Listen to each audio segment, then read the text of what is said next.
മുത്ത് റസൂലുള്ള സുഖമായുറങ്ങുന്നു. മുഖം കണ്ട് സിദ്ദിഖ് സന്തുഷ്ടനാകുന്നു. മൂർഖൻ പാമ്പൊന്നൂടൻ കാലിൽ കടിക്കുന്നു.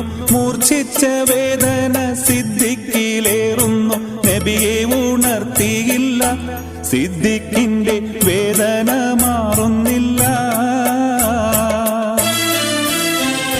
പൊട്ടിയൊഴുകിയ കണ്ണുനീർത്തുള്ളികൾ പെട്ടെന്ന് മുത്തു റസൂലിന്റെ വട്ടമുഖത്തൽപ്പം തട്ടിയ നേരത്ത് ഞെട്ടി